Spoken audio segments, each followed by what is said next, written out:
आगे चलें तो खान पान उनका, कफ के प्रभाव में जो भी बच्चे हैं उनके खान पान में भागवत जी कहते हैं दूध सबसे आवश्यक।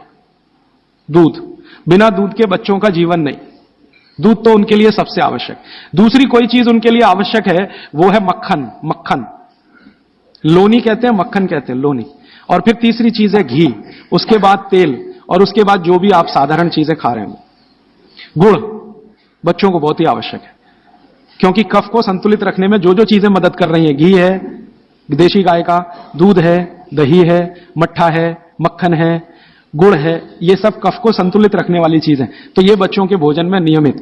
अब गुड़ जो है ना कई फॉर्म में खा सकते हैं बच्चे, सीधे गुड़ खा सकते हैं, गुड़ की पट्टी खा सकते हैं, चिक्की जिसको आप कहते हैं, तिल में हो तो बहुत अच्छा, मूंगफली में है तो भी चलेगा, नहीं तो चने में खा सकते हैं। तो बच्चों के डेली डाइट में ये चीजें रहनी चाहिए, गुड़ रहना चाहिए, तिल रहना चाहिए, मूंगफली रहनी चाहिए। ये सब चीजें जिनको आप महसूस करते हैं ना भारी हैं, ये कफ को संतुलित रखने में मदद करती हैं। तो भारी चीजें बच्चों को नियमित रूप से दीजिए। एक ही चीज का निषेध है, एक ही चीज का निषेध बताया भागवत जी ने, पतला आटा। अब पतला आटा उन्होंने कहा है, पतला आटा माने बारीक आटा। इसको मैं थोड़ा आज के हिसाब से कहूं क्योंकि आज वो चीज है भागवत के जमाने में नहीं थी। मैदा, मैदा ही निषिद्ध है बच्चों को, बस मैदे की चीज नहीं। अब मैदे की चीज नहीं क्यों? क्योंकि ये कफ को बिगाड़ने वाली चीज है मैदा। बाकी चीजें कफ को संतुलित रखती हैं, मैदे की चीजें कफ को बिगाड़ेंगी। तो बच्चों को मैदे की मठरी मत दें। अब आप बोलेंगे जी मठरी मांगे तो आटे की बना के दें, मैदे की ना दें। अब मैदे का बना हुआ समोसा ना दें, तो समोसा मांगेंगे तो आटे का समोसा दें। मैदे की कचौरी ना दें, कचौरी मांगेंगे तो आटे की दें। मैदा छोड़कर बाकी चीजों के बारे में भागवत जी कहते हैं कि बच्चे आसानी से प्रभाव कफ में उसको भी पाचन कर सकते हैं। अब मालिश हो गई, भोजन हुआ, फिर नहाने के लिए कहा है, तो मालिश पहले, स्नान बाद में। हमेशा स्नान के बाद मालिश करने को मना किया है, स्नान बाद में, मालिश पहले। तो अच्छे से मालिश करिए। आप बोलेंगे जी कितनी देर मालिश करें? तो इसके लिए बहुत सुंदर बात उन्होंने कही है। बच्चों की मालिश करते समय जब उनकी बगल में पसीना आ जाए तो मालिश रोक दें। घड़ी के हिसाब से नहीं बताया उन्होंने कि 10 घंटे करें कि 20 घंटे, 40 मिनट, या समय उन्होंने बताया नहीं, क्योंकि हर बच्चे के लिए वो अलग होगा।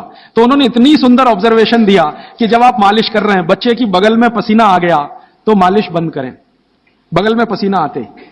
और वो ये कहते हैं कि कुछ बच्चे ऐसे हो सकते हैं जिनको बगल का पसीना जल्दी ना आए, तो हो सकता है उनके माथे पे पसीना आ जाए, तो मालिश रोक दें। ठीक है? तो मालिश के बाद स्नान। स्नान के लिए भागवत जी कहते हैं कि जो भी चीजें कफ को कम करती हैं वही चीजें स्नान में उपयोग करें। अब मैं आपको बताना चाहता हूं आधुनिक बात, भागवत जी ने तो नहीं कहा, उन्होंने ये कहा कि कफ को कम करें वही चीजें स्नान में उपयोग करें। तो कफ को कम करने वाली सबसे बेहतरीन चीज आपके घर में है चने का आटा। दूसरी बेहतरीन चीज है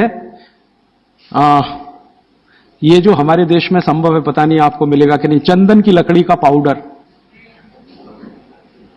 भागवत जी ने कहा है कि ये बहुत कफ को कंट्रोल रखता है। तो चंदन की लकड़ी का पाउडर माने चंदन पाउडर, चने का आटा, और मोटा आटा कोई भी, गेहूं का हो, चने का हो, दाल का हो, मोटा आटा। फिर कहते हैं मसूर की दाल का आटा, फिर वो कहते हैं मूंग की दाल का आटा। ये सब कफ को कम करने वाली चीजें। तो कहते हैं बच्चों का स्नान इन्हीं से कराएं ताकि कफ कम रहे। मतलब सी बात है, साबुन ना लगाएं, क्योंकि ये जो साबुन है ना ये केमिकल है। केमिकल माने सोडियम हाइड्रोक्साइड, सोडियम हाइड्रोक्साइड माने कास्टिक सोडा। ये कास्टिक सोडा तो कफ को भड़काने वाली चीज है, इसलिए बच्चों को साबुन गलती से भी ना लगाएं। उनको चने के आटे से नहलाएं, मुल्तानी मिट्टी से नहलाएं, चंदन पाउडर से नहलाएं, क्योंकि कफ को कम करने वाली ये सब चीजें हैं। इन चीजों से ही स्नान कराएं। उपटन बना के रखें घर में, उपटन से स्नान कराएं बच्चों को, साबुन गलती से भी नहीं। और साबुन जो गलती से आप लगा रहे हैं और आंख में गया तो सर्वनाश कर सकता है आंख का, क्योंकि आंख कफ के प्रभाव में है और साबुन बहुत तीखा होता है, वो पित्त और वात के प्रभाव की चीजें हैं। तो दुश्मन मिल गए दो एक साथ, साबुन और आंखों का जल, तो तकलीफ करेगा। वैसे भी बच्चे बहुत रोते हैं साबुन आंख में लगे। तो आजकल टीवी में एक विज्ञापन आने लगा है, बिना आंसू निकालने वाला साबुन दुनिया में हो ही नहीं सकता। ये मूर्ख बनाने के तरीके हैं आपको। कोई भी साबुन आंसू ना निकाले, ये हो ही नहीं सकता, क्योंकि साबुन है ही पित्त और वात का, और आंखें हैं कफ की। लगेगा तो आंखों से आंसू निकलेंगे ही। हां, एक ही समय में हो सकता है कि साबुन में कास्टिक सोडा सबसे कम हो, ग्लिसरीन और तेल सबसे ज्यादा हो। तो ग्लिसरीन और तेल अगर सबसे ज्यादा है तो उपटन में ही तेल मिला के नहला देना। साबुन क्यों खरीद के ला रहे हैं? 35 रुपए का आता है Johnson and Johnson baby soap, 350 रुपए किलो। 35 रुपए का 100 ग्राम, 350 रुपए किलो। काजू से महंगा है। काजू 200 रुपए किलो, साबुन 350 रुपए किलो। बादाम से महंगा है, बादाम 300 रुपए किलो, साबुन 350 रुपए किलो। और नहा के जाएगा कहां? पानी में ही जाएगा ना। 350 रुपए किलो की चीज पानी में बाहर है। उससे अच्छा काजू खिला दें उनको, बादाम खिला दें। तो नहाने के लिए उबटन जो बहुत सस्ता पड़ता है, और क्वालिटी उसकी कैसे चेक करें कि कफ को नाश करता है, कफ को शमित रखता है, कफ को शांत रखता है, इसलिए उबटन का स्नान बच्चों को जरूरी है।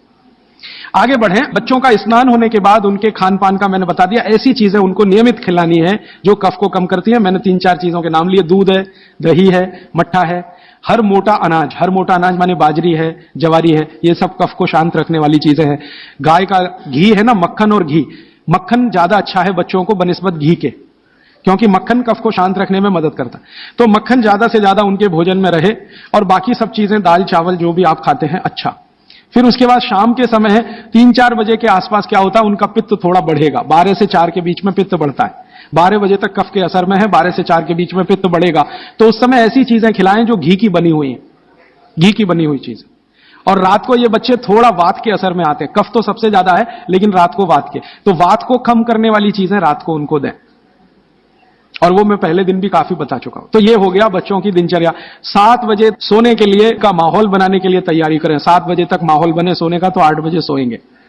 और माहौल बनाने में सबसे बड़ी मदद करेगा टीवी का स्विच ऑफ। मेरी तो आपको विनती है कि घर के छोटे बच्चे हैं ना, तब तक केबल कनेक्शन ना लें।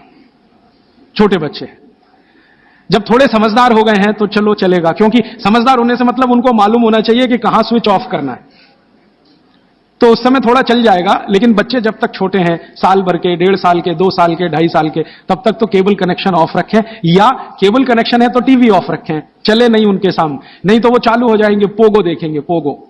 हाँ, कार्टून फिल्म देखेंगे। क्यों देखेंगे? जान लीजिए, कफ के असर में जो बच्चा होता है, इसको समझाना चाहता हूं मैं, कफ के असर में जब बच्चा होता है तो उसकी कल्पनाशीलता सबसे ऊंची होगी। मैंने थोड़ी देर पहले कहा ना, ये कफ है जो सम में रहे तो व्यक्ति को बहुत कल्पनाशील बनाएगा, इतना कल्पनाशील और वैज्ञानिक बनाएगा, सोच नहीं सकते। बिगड़ेगा तो सबसे बड़ा अपराधी भी बनाएगा उसको। तो बच्चों की कल्पनाशीलता बहुत होती है, क्योंकि वो कफ के असर में है। इसलिए हर ऐसी चीज जो उन्हें सोचने में मदद करती है उनको अच्छी लगती है। आपने एक कहानी सुनाई, बच्चे कहानी सुनते हैं ना बड़े मजे से, क्यों सुनते हैं? वो उनकी कल्पनाशीलता में मदद करती है कहानी। आपने कहा एक राजा था, अब इतना कहते ही उनका चालू हो गया दिमाग। आप आगे का वाक्य बोलेंगे, उसके पहले वो कल्पना कर लेंगे राजा कैसा है, सिंहासन पर बैठा है कि जमीन पर बैठा है, बगल में रानी है कि नहीं है, सामने वजीर है कि नहीं है, मंत्री है कि, ये तो आपके बोलने से पहले उनके दिमाग में घूम गई पूरी फिल्म। एक राजा था, फिर कहेंगे आगे बताओ, तो आप कहेंगे एक रानी थी, अब रानी के बारे में सब बातें उनके दिमाग में आ गई। फिर आप कहेंगे क्या हुआ, तो दोनों मर गए, खत्म कहानी। अब आप कहेंगे तो उनको बिल्कुल अच्छा नहीं लगेगा। हम लोग बच्चों को टालने के लिए कहते हैं, एक राजा था, एक रानी थी, दोनों मर गए, खत्म कहानी। उनको बिल्कुल अच्छा नहीं लगेगा, क्योंकि जिस समय कल्पना उनकी चलना शुरू हुई, आपने कहानी खत्म कर दी। अब आप टालना चाहते हैं उनको, और वो कल्पना करना चाहते हैं उस समय। तो आप कहानी को जितना लंबा खींचें उतना अच्छा। मेरा कहना यह है आपको, कहानी को लंबा खींचते जाएं, भले एकता कपूर के सीरियल की तरह से खींचें उसको। इतनी इलास्टिसिटी है एकता कपूर के सीरियल में कि सालों साल हो गए, खत्म ही नहीं होते। सास भी मर गई, बहू भी मर गई, एक जनरेशन चली गई, दूसरी आ गई, सीरियल खत्म। ये बच्चों को चाहिए, आप उनकी कल्पनाशीलता को बढ़ाने में मदद करें। माने कहानी जो वो सुन रहे हैं उसको छोटी ना करें, सुनते सुनते सो जाएं तो बहुत अच्छा। और मेरी आपको विनती है कि चुन चुनकर कहानियां सुनाएं उनको। अब आज के जमाने में कैसे बच्चे आपको चाहिए, जैसे चाहिए वैसी कहानी सुनाइए। भगवान महावीर जैसे बच्चे चाहिए तो सुनाइए उनकी कहानी, रोज सुनाइए, सुनेंगे, बड़े प्रेम से सुनेंगे, लेकिन कल्पनाशीलता के साथ। आप अगर उनको चाहते हैं कि राणा प्रताप जैसे हों तो सुनाइए उनकी कहानी, लक्ष्मीबाई जैसे हों तो सुनाइए उनकी कहानी, क्योंकि बच्चों की कल्पनाशीलता आपसे ज्यादा बड़ी है, ये जान लीजिए। ये अलग बात है कि उनके पास शब्दों का भंडार कम है, शब्दकोश कम है, लेकिन सोचने में वो आपसे आगे हैं। तो शब्द आप दे दीजिए, कल्पनाशीलता उनके पास है, बैठकर वो अपना चित्र बना ही लेंगे। और जिन बच्चों को जितनी लंबी कहानियां आप सुनाएंगे वो उतने ही क्रिएटिव होने वाले, उतने ही क्रिएटिव होंगे। अच्छा वैज्ञानिक बनाना है बच्चों को तो कल्पनाशीलता ऊंची चाहिए। तो अच्छे वैज्ञानिक बनाना है अगर किसी भी बच्चे को, तो कल्पनाशीलता ऊंची, तो कहानी उतनी लंबी। अच्छा मैथमेटिशियन बनाना है, कल्पना शक्ति अच्छी चाहिए, तो कहानी लंबी। माने लंबी कहानियां सुनाने की आप अपनी आदत डालें तो बच्चों में आएगी। वो कहानी सुनने में इतने मगन होते हैं, फिर उनको टीवी की जरूरत नहीं है, ना पोगो की जरूरत है, ना कार्टून नेटवर्क की कुछ जरूरत नहीं। आप अगर सुना रहे हैं उनको कहानी जिसमें उनकी कल्पनाशीलता रम रही है तो वो बहुत जरूरी है। और फिर मेरी एक छोटी सी आखिरी बात, क्योंकि दूसरी बात के लिए समय कम पड़ रहा है, कि जब बच्चे आपसे कोई सवाल करें तो जान लीजिए वो अपनी कल्पनाशीलता को बढ़ाना चाहते हैं, तब सवाल कर रहे हैं, तो उनके सवाल का जवाब ईमानदारी से दें। जैसे उन्होंने सवाल पूछा कि ये टमाटर का रंग लाल क्यों है, मान लीजिए सवाल पूछा टमाटर का रंग लाल क्यों, अब आपको मालूम नहीं है कि टमाटर का रंग सच में लाल क्यों है, तो आप उनको कुछ उल्टा सीधा मत कहें, भगवान ने कर दिया है, ऐसा हो गया है, वैसा हो गया है। आप उनको ईमानदारी से कहें, देख भाई बेटा या बेटी, मुझे अभी मालूम नहीं है कि टमाटर का रंग लाल क्यों होता है, मैं कल पता करके बता दूंगा या परसों पता करके बता दूंगा। बच्चे जब सवाल पूछ रहे हैं तो उनकी कल्पनाशीलता की पूर्ति के लिए पूछ रहे हैं, आप उनको कभी भी गलत जवाब तो दीजिए ही मत। वो कह रहे हैं जी ये चंद्रमा क्यों चमक रहा है सफेद सफेद, और तारे क्यों चमक रहे हैं, और सूरज लाल क्यों दिख रहा है या पीला क्यों दिख रहा है, या ये पत्ते हरे क्यों हैं, ये पीले हो जाते हैं तो ये हरे से पीले कैसे हो गए, ऐसे सवाल वो पूछेंगे। उनके उत्तर पूरी ईमानदारी से दीजिए। तो इसका माने आपको पढ़ना ही पड़ेगा, बिना पढ़े आप उत्तर दे नहीं सकते। और जो आपने कोशिश की उल्टा सीधा, तो थोड़े दिन में जब उनको सच्चाई पता चलेगी तो आपका आदर वो बिल्कुल नहीं करेंगे। उनके गुरुजी ने बता दिया कि ये पत्ता हरा इसलिए था और टमाटर लाल इसलिए हो गया और चंद्रमा इसलिए चमकता है, सूरज इसलिए पीला दिखाई देता है। जैसे ही उनको पता चलेगा तो आपकी इज्जत तो दो कौड़ी की हो गई उनके सामने। वो आपको कहेंगे जी आपने गलत बताया, मेरी टीचर ऐसा बोलती है। तो आपसे हटकर वो टीचर की तरफ चला गया, और टीचर की तरफ गया तो समझ लो बच्चा आपके हाथ से ही गया। जैसे जैसे उसका आकर्षण टीचर के प्रति बढ़ता जाएगा वो आपके कंट्रोल के बिल्कुल, फिर टीचर जो कहेगी उसको पत्थर की लकीर मानेगा, आप जो कहोगे उस पर कभी भी भरोसा नहीं करेगा। इसलिए मैंने थोड़ी देर पहले कहा बच्चों को बड़ा करना दुनिया का सबसे मुश्किल काम। तो आप बच्चों के साथ व्यवहार वैसा ही करें जैसा प्रकृति ने उनको स्वभाव दिया है। कफ का स्वभाव माने कल्पनाशीलता वाला स्वभाव, कफ का स्वभाव माने इमेजिनेशन, लिमिटलेस इमेजिनेशन। वो सीमा के पार जाके बात करते। आप देखते हैं ना दुनिया के सारे बच्चे परेशान है हैरी पॉटर पढ़ने के लिए, है ना, और आप और मैं सवाल करते हैं जी हैरी पॉटर में रखा क्या है, कुछ नहीं है, उसमें तिलिस्म है, जादुई तिलिस्म है, वो सच्चा नहीं है, लेकिन उनकी कल्पनाशीलता में उनको बहुत आनंद दे रहा है, इसलिए करोड़ों किताबें बिक रही हैं हैरी पॉटर। आप पसंद करें या ना करें, क्योंकि बच्चे कफ के असर में है, कल्पनाशीलता उस समय सबसे ज्यादा है, तो जादुई बातें, तिलिस्मी बातें, जादूगर की बातें, ये सब उनको अच्छी इसलिए लगती है कि कल्पनाशीलता बढ़ाने में ये सब मदद करती है। ये जासूसी उपन्यास जितने हैं ना बच्चे बहुत प्रेम से पढ़ते हैं, चाहे वो अमेरिका में हो या हिंदुस्तान में। बस अंतर है अमेरिका में अंग्रेजी में पढ़ेंगे, हिंदुस्तान में हिंदी में जरूर पढ़ेंगे। चंदा मामा एक पत्रिका आती है बच्चों की, चंदा मामा या नंदन, चुन चुन के ऐसी कहानियां हैं उसमें जो उनकी कल्पनाशीलता बढ़ाती हैं। तो वो लड़ेंगे आपसे, चंदा मामा चाहिए, नहीं तो ये किताब चाहिए, अमर चित्रकथा चाहिए, ये चाहिए, ये चाहिए। अब आपके ऊपर है कि आप उनकी कल्पनाशीलता कितनी बढ़ा सकते हैं। 14 साल तक विशेष ध्यान रखें बच्चों का, जब तक वो कफ के असर में। अब इसमें बाद में कुछ बातें आएंगी तो कल मैं जोड़ूंगा। अब मैं आ जाता हूं पित्त में। पित्त के प्रकृति के लोगों की दिनचर्या क्या। पित्त प्रकृति माने 14 साल से ऊपर और 60 साल के नीचे, इनकी दिनचर्या क्या। पित्त प्रकृति के लोगों को कफ का असर कम हो जाता है, पित्त थोड़ा बढ़ता है, वात उनके पास कम ही रहता है या बिल्कुल नहीं रहता। अब पित्त प्रकृति के लोगों को ज्यादा सोना जरूरी नहीं है, उनका पित्त है, कफ तो ऐसे ही शांत है, तो ज्यादा सोना जरूरी नहीं। माने पित्त प्रकृति के लोग अगर 8 घंटे सो रहे हैं, 7 घंटे सो रहे हैं तो भी चलेगा। न्यूनतम नींद कितनी होनी चाहिए आप कहें पित्त प्रकृति के सब लोगों को, जिनकी उम्र 14-15 साल से लेकर 60 साल है, इनकी कम से कम नींद 8 घंटे की रहे तो अच्छा है। लेकिन इससे भी कम रह सकती है क्या, 7 घंटे हो सकती है, लेकिन उसके लिए थोड़ा प्रयास करना पड़ेगा। 6 घंटे भी हो सकती है, 6 से कम नहीं और 8 से ज्यादा नहीं, ऐसे मान लीजिए। तो पित्त प्रकृति के लोगों को 6 घंटे से कम नहीं सोना, 8 घंटे से ज्यादा नहीं सोना। अब उसके हिसाब से दिनचर्या तय करिए। तो 8 बजे सो जाएं, मान लो आप भी ऐसे ही माने। भागवत जी कहते हैं सूर्यास्त के 2 घंटे बाद सो जाएं, बच्चे भी बड़े भी। तो 8 बजे आप सो जाएं, तो 8 से 8 4 बज गए ना, 4 बजे उठें। आपके लिए उठना बहुत जरूरी है। ब्रह्म मुहूर्त में पित्त प्रकृति के लोगों का उठना बहुत आवश्यक है। बच्चे ना उठें तो चलेगा, आपको तो उठना बहुत जरूरी है। क्यों? अगर आप 4 बजे उठते हैं तो अगला पूरा दिन आपका बहुत बेहतरीन और व्यवस्थित है, और 4 के बाद उठेंगे तो पूरा दिन डिस्टर्ब है। क्यों? क्योंकि जो जो करना है आपको वो 4 बजे से लेकर ही शुरू होगा। 4 बजे उठे, आपने पानी पिया, जो मैंने पहले ही बता दिया, ऊषा पान जिसको कहते हैं। फिर शौच आदि के लिए आप गए, 10-15 मिनट मान लीजिए उसमें गया, फिर बाहर आप निकले, दंत धावन शब्द इस्तेमाल किया, दंत धावन करें माने दांत साफ करें। अब दांत साफ कैसे करें? पित्त प्रकृति के लोगों को हमेशा दांत ऐसी चीज से साफ करना जो कषाय हो, स्वाद में तिक्त हो। स्वाद में कषाय समझते हैं, कड़वा, जो स्वाद में कड़वा है और तिक्त है, ऐसी चीजों से आपको दांत साफ करना है, क्योंकि प्रकृति आपकी पित्त की है। तो पित्त को कम करना, कंट्रोल करके रखना, यह कषाय और तिक्त स्वाद की चीजों से ही होगा। तो इसका मतलब यह है कि आप नीम का दातुन करें, जो कषाय भी है, तिक्त भी है। भागवत जी ने कॉलगेट के लिए मना किया है।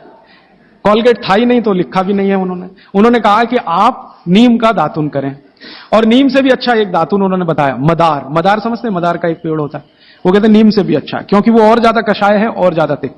फिर एक है बबूल, फिर एक है अर्जुन। अर्जुन की छाल आपने पिया ना, अर्जुन की दातुन भी होती है। तो ऐसे 12 वृक्ष उन्होंने बताए हैं, नीम है, मदार है, अर्जुन है, फिर ये जो था ना आम, बबूल है, आम है, अमरूद है, ऐसे 12 वृक्षों का उन्होंने वर्णन किया है कि इनकी दातुन ही करना, इसके आगे 13वें वृक्ष की नहीं। और वो डिटेल लिखा है किताब में, आप ले सकते। जब उन्होंने आगे लिखा है वो मैं अभी बता दूं, वो ये कहते हैं कि जीवन में जो ऋतु है, ऋतु गर्मी है, फिर सर्दी है, फिर बरसात है, 3 तो मुख्य ऋतुएं हैं, फिर इनकी उप ऋतुएं हैं, तो 6 हो जाती हैं, शरद है, शिशिर है, वसंत है। तो मोटा मोटा बता देता हूं, ज्यादा बारीक आपको याद नहीं रहेगा। वो ये कहते हैं कि जब गर्मी का सीजन है, गर्मी माने अप्रैल से शुरू कर लीजिए, उगादी से शुरू कर लीजिए, नहीं तो आप मकर संक्रांति से ही मान लीजिए। तो मकर संक्रांति से लेकर जब तक गर्मी है, माने बारिश नहीं होती, तब तक नीम के दातुन की बात कही उन्होंने।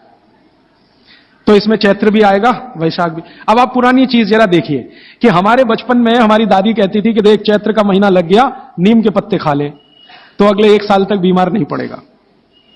तो वो समय यही आता है जो भागवत जी का कैलकुलेशन। क्यों? ये जो समय है, इसमें पित्त को भड़कने से बचाने में सबसे बड़ी मदद ये करेगा नीम। तो नीम का दातुन, नहीं तो बबूल का दातुन, नहीं तो मदार का दातुन, लेकिन गर्मियों में सबसे अच्छा नीम है। दूसरा सबसे अच्छा बबूल है गर्मियों में। और सर्दियों के दिन में सबसे अच्छा दातुन है अमरूद। अमरूद के पेड़ का दातुन सर्दियों में सबसे अच्छा, अमरूद के पेड़ का।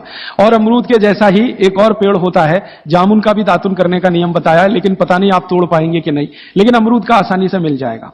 और फिर ज्यादा बारिश के दिनों में जो वो बोलते हैं, तो आम का भी कर सकते हैं, अर्जुन का भी कर सकते हैं। और आप बोलेंगे जी पूरी जिंदगी अगर नीम का ही दातुन करें तो कर सकते हैं, 3 महीने लगातार करके थोड़े दिन छोड़ देना, फिर 3 महीने कर लेना। वो थोड़े दिन छोड़ने का नियम ध्यान रखना। तो फिर आप बोल रहे हैं थोड़े दिन छोड़ दिया तो क्या करें? उस दिन दंत मंजन कर लेना। दंत मंजन के लिए वो ये कहते हैं कि आप जिस एरिया में रह रहे हैं वहां का तेल, और जिस क्षेत्र में रह रहे हैं वहां जो उपलब्ध लवण माने नमक, और जिस क्षेत्र में रह रहे हैं वहां की उपलब्ध हल्दी, ये तीनों मिलाकर आप पाउडर बना के दांत पे घिस सकते हैं। ये बहुत अच्छा दंतमंजन उन्होंने माना। दूसरा दंतमंजन उन्होंने बताया है, गाय के गोबर को सुखाकर जलाएं, उसकी जो राखी है उसमें थोड़ा कपूर मिला दें, थोड़ा सेंधा नमक मिला दें, बहुत अच्छा दंतमंजन। तीसरा वो कहते हैं कि जो त्रिफला चूर्ण, मैंने बार बार आपको बोला, त्रिफला चूर्ण है तो इसको बारीक पीसें, दंतमंजन के लिए बारीक पीसना और खाने के लिए मोटा पीसना। तो बारीक त्रिफला चूर्ण, थोड़ा सेंधा नमक, बस मिला के दांत पे घिसें, तो ये दंतमंजन। ऐसे 8-10 तरह के दंतमंजन है, 12 किस्म की दातुन है। तो आप ये जरूर करें, माने टूथपेस्ट बंद करें।